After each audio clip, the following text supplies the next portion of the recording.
The stars shimmered like scattered diamonds across the black velvet of space. Deep within the solar system, the Earth Coalition Navy's command station orbited Mars, bustling with activity. It was here, in the quiet hum of the command center, that humanity received the signal that would change everything. "Sir, you need to see this," said Lieutenant Zane, his voice trembling as he looked up from his terminal. Fleet Admiral Catherine Rourke turned from the holographic display of Earth's expanding defense grid, her piercing blue eyes narrowing. "What is it?" she asked. Zane hesitated, then tapped a button on his console. A sharp, discordant sound filled the room, followed by a voice unlike anything they'd heard before. The alien language echoed with desperation, its tones layered with harmonics that resonated through the room. The station's AI translated the message into a rough approximation. "This is the Zyrathian Collective. We are under attack. Our fleets have fallen. Our worlds burn. Any who hear this, we beg for your help." The room fell silent. Admiral Rourke's gaze hardened as the holographic display shifted to show the source of the transmission. Coordinates deep in the Andromeda Galaxy, far beyond human-controlled space. The Zyrathians, an ancient and technologically advanced species, were known across the galaxy as pacifists and scholars. For them to send such a plea spoke volumes about the threat they faced.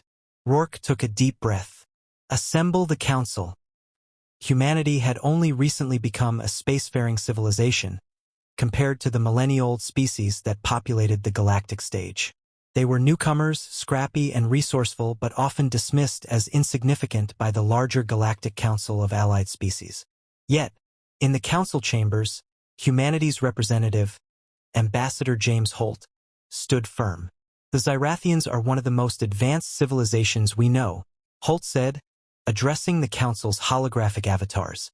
"If they fall, it's only a matter of time before this enemy, whatever it is, turns its attention elsewhere."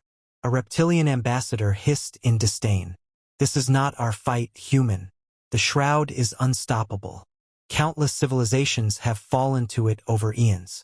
What makes you think your kind, barely out of your cradle, can make a difference?" Holt clenched his fists. "So you'll do nothing? You'll let them die?" Murmurs rippled through the chamber. The consensus was clear. The Galactic Council would not intervene. Back on Earth, the debate raged within the Coalition Navy's high command. Resources were stretched thin. Humanity had barely recovered from its own wars and the effort of establishing its first interstellar colonies. To intervene in a conflict so far from home seemed reckless. But not everyone agreed.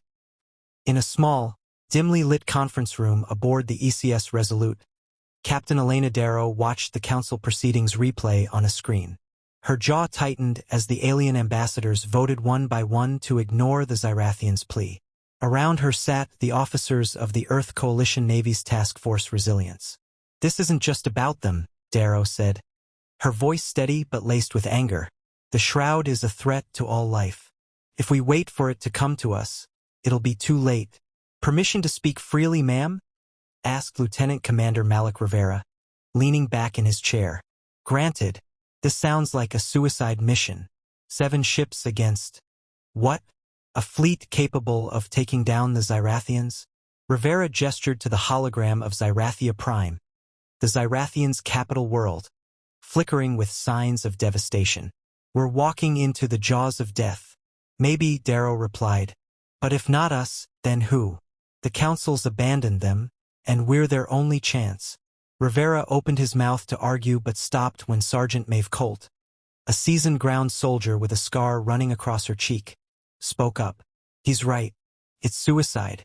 But the captain's right too. Sometimes you've got to fight, even when the odds are stacked against you." A tense silence followed. Then Dr. Alara Voss, the fleet's xenologist, added softly, "The Zyrathians once shared their technology with us. Without them, we wouldn't have half the advances we rely on today. Don't we owe them something?" Darrow looked around the room. "We're not being ordered to go. This is a volunteer mission. I'm taking the Aegis Nova and anyone willing to come with me." One by one, the officers nodded. Rivera sighed but raised his hand in a mock salute. "Guess I'm in. Somebody's got to keep you alive." Within 48 hours, Task Force Resilience departed from Mars orbit. The fleet was small. The Aegis Nova, humanity's most advanced warship, 2 cruisers, 3 frigates, and a lone carrier. They were outmatched and outnumbered, but determination burned in the hearts of every crew member. As the fleet entered the shimmering blue vortex of a jump point, Captain Darrow stood on the bridge, gazing at the stars ahead. She knew the odds. She knew the risks, but she also knew this was what humanity was meant to do. Stand up for those who couldn't, even in the face of impossible odds. Set course for Xyrathia Prime, she commanded. The fleet vanished into the void, carrying with it humanity's smallest hope, and perhaps its greatest. The shimmering void of hyperspace gave way to chaos. As Task Force Resilience emerged near Xyrathia Prime, the scene was far worse than anyone aboard the fleet had anticipated. The once vibrant planet was shrouded in a pall of blackened smoke and debris. Massive cities, once proud beacons of Xyrathian ingenuity, now lay in ruins, their skeletal remains glowing faintly from the fires that still burned. The destruction stretched into orbit, where fragments of Xyrathian warships drifted lifelessly. Scanning the area, said Lieutenant Harlow, the Aegis Nova's tactical officer, his voice taut.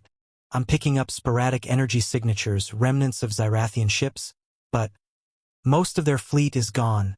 Captain Elena Darrow gripped the edge of her command console. And the enemy? Harlow hesitated, then replied, they're here. Multiple drone signatures inbound. Range, 50,000 kilometers and closing fast. Battle stations, Darrow ordered, her voice calm but commanding. Let's see what we're dealing with. The enemy emerged like a tidal wave.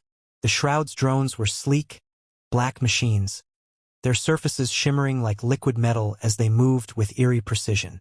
Thousands of them swarmed through the void, an endless sea of death, their formations almost hypnotic in their perfect symmetry.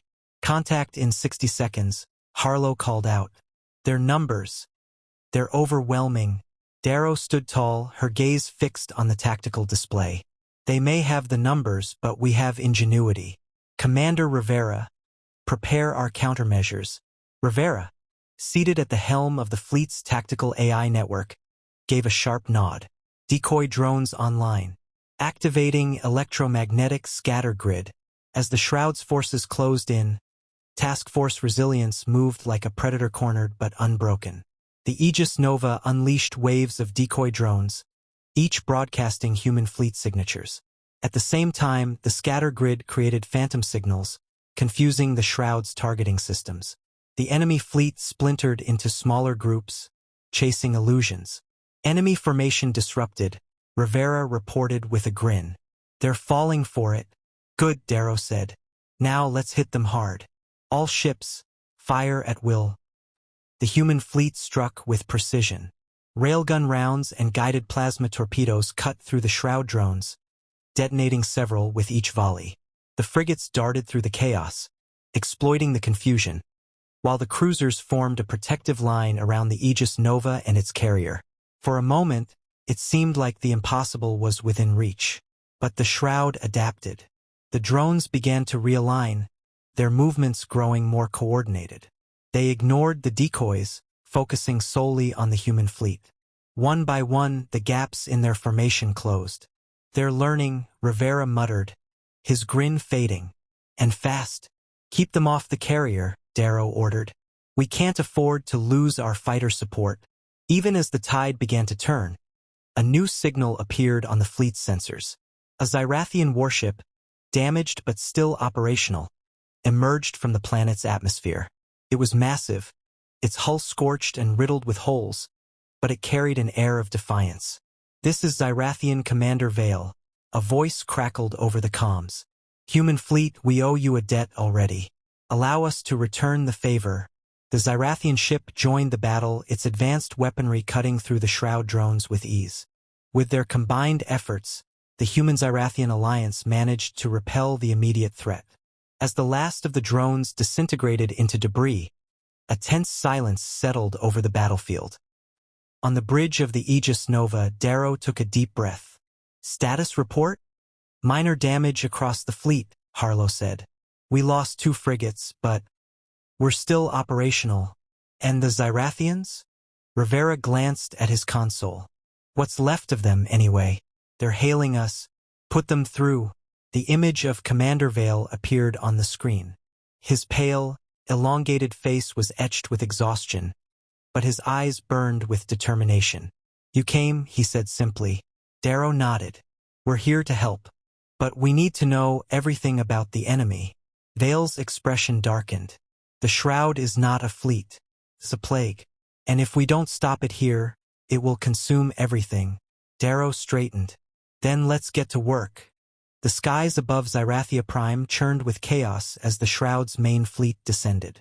Thousands of drones blackened the stars, their sleek, obsidian forms moving as one, like an endless swarm of locusts. On the surface, what remained of Zyrathian cities flickered with defensive fire, desperate but overwhelmed. Task Force Resilience and the remnants of the Zyrathian fleet stood as the planet's final line of defense. Enemy fleet detected. Lieutenant Harlow reported aboard the Aegis Nova. Approaching from all vectors. Estimated count: over 10,000 units. Captain Elena Darrow gripped the edge of her console, her knuckles white. We've faced impossible odds before, she said, her voice steady. And we'll face them again. All ships hold the line. The battle erupted in a symphony of destruction. Plasma fire and railgun rounds streaked through the void, colliding with the advancing Shroud drones. Task Force Resilience fought with a ferocity born of desperation, employing every trick humanity had developed in its short tenure on the galactic stage. Decoy drones sowed confusion, electromagnetic pulses disrupted enemy formations, and the fleet's frigates darted through the chaos, picking off stragglers. The Zyrathians fought alongside them, their remaining ships wielding weapons of incredible power. Energy beams carved through clusters of Shroud drones, but their numbers seemed endless. Every drone destroyed was replaced by 3 more, their dark forms consuming the battlefield. On the ground, the struggle was no less intense. The Eclipse Core, the ancient Zyrathian artifact believed to be the key to defeating the Shroud, was housed in a fortified complex deep within the ruins of Zyrathia's capital. Sergeant Maeve Colt led a small team of human and Zyrathian soldiers to defend the site. Hold your positions, Colt barked, her voice cutting through the cacophony of explosions and drone fire. The Shroud's ground units, spider-like machines bristling with weapons, surged toward the complex.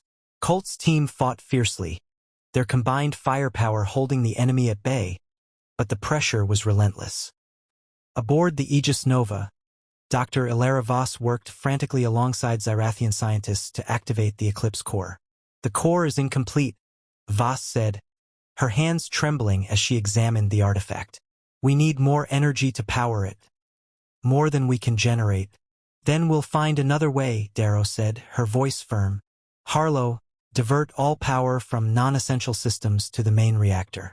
Commander Rivera, prep the Aegis Nova for direct interface with the core. Captain, Rivera said, his voice uneasy. If we overload the reactor, the ship— I know, Darrow interrupted. Do it anyway. As the Shroud closed in, the Aegis Nova descended into the planet's atmosphere, positioning itself directly above the Eclipse Core. The ship's reactors roared as they funneled energy into the artifact. On the ground, Colt and her team made their final stand, buying precious seconds for the activation process. Core is powering up, Voss reported, her voice tight with urgency. It's working. The Shroud's drones swarmed toward the core, but it was too late. A blinding pulse of energy erupted from the artifact, spreading across the battlefield. The Shroud's forces froze in place, their systems paralyzed. For the first time, the relentless swarm was silent. As the light faded, Darrow closed her eyes, her voice calm amidst the chaos. All hands, abandon ship. The Aegis Nova's reactor, pushed beyond its limits, erupted in a brilliant explosion, taking Captain Darrow and her crew with it. The core's pulse completed its sweep, leaving the battlefield eerily quiet. On the surface, Colt's team stood among the ruins, battered but alive. The Zyrathians, now safe, looked to the skies as the wreckage of the Aegis Nova rained down like falling stars. Humanity's smallest fleet had faced impossible odds and won. But the cost had been immeasurable. Xyrathia Prime was still, its skies cleared of the Shroud's endless swarm for the first time in weeks. The planet bore the scars of its near extinction. Shattered cities, blackened landscapes, and the wreckage of fallen ships strewn across its orbit. Yet amidst the ruin, a fragile hope began to stir. Sergeant Maeve Colt sat atop a jagged piece of rubble, her armor scorched and her face streaked with grime. She watched the faint glow of the horizon as the first rays of light crept over the ruins of the capital. Around her, human and Xyrathian soldiers worked side by side, salvaging what they could. The battle was over, but the fight for survival had only begun. "We're alive because of them," a voice said. Colt turned to see Commander Vale, his tall, slender form silhouetted against the rising sun. His eyes, weary but grateful, met hers. "Your fleet, your captain. They gave us a chance." Colt nodded, her throat tight. Captain Darrow always believed in doing what was right, even when the odds were impossible. She wouldn't want us to waste that chance. Vale inclined his head. "The Eclipse core is stable now. It's emitting a suppression field that renders the Shroud inert, at least within this region of space. We have time to rebuild, thanks to her sacrifice." In the wreckage of the Aegis Nova, search teams recovered the remains of its crew. The ship's data core, surprisingly intact, was brought to the Xyrathian archives. Within it lay a trove of human ingenuity, tactical records, strategies, and the story of the battle. It would serve as a testament to humanity's courage, a reminder that even the smallest fleet could make a difference. Dr. Ilara Voss, bruised but determined, worked with Xyrathian scientists to analyze the Shroud. Together, they pieced together fragments of the enemy's origins. The Shroud was an ancient AI, a remnant of a forgotten civilization that had sought to create perfection through assimilation. It was mindless, relentless, and incapable of mercy. But now, with the knowledge gained from the Eclipse core, the galaxy had a way to fight back. "This isn't just about Xyrathia," Voss said during a briefing with the Xyrathian Council. "The Shroud will return elsewhere if not here. We need to share what we've learned with the rest of the galaxy. Humanity's sacrifice must mean something." The Council members, once dismissive of humanity, now listened with respect. Months later, a memorial was erected on Xyrathia Prime. At its center stood a statue of Captain Elena Darrow, her gaze fixed toward the stars. Beneath her feet, the names of every human and Xyrathian who had perished in the battle were etched into the stone. The inscription read, "For those who fought the darkness, so others could see the light." Sergeant Colt, dressed in a simple uniform, stood before the memorial alongside Commander Vale and Dr. Voss. Around them, Xyrathians and humans gathered in unity. Colt laid her hand on the cool stone, whispering, "You did it, Captain. You proved we could be more." Across the galaxy, word of humanity's stand spread. Species that had once dismissed humans as insignificant began to take notice. The Galactic Council, shamed by its inaction, convened an emergency session to address the threat of the Shroud.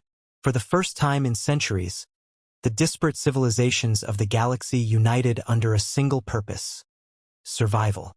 And at the heart of it all was humanity. They had proven that courage and sacrifice could transcend borders, species, and even galaxies. Though their fleet was small, their spirit was immense. As Colt boarded a new ship bound for Earth, she looked out at the stars and smiled. Humanity had found its place among them, not as conquerors or colonists, but as defenders of hope.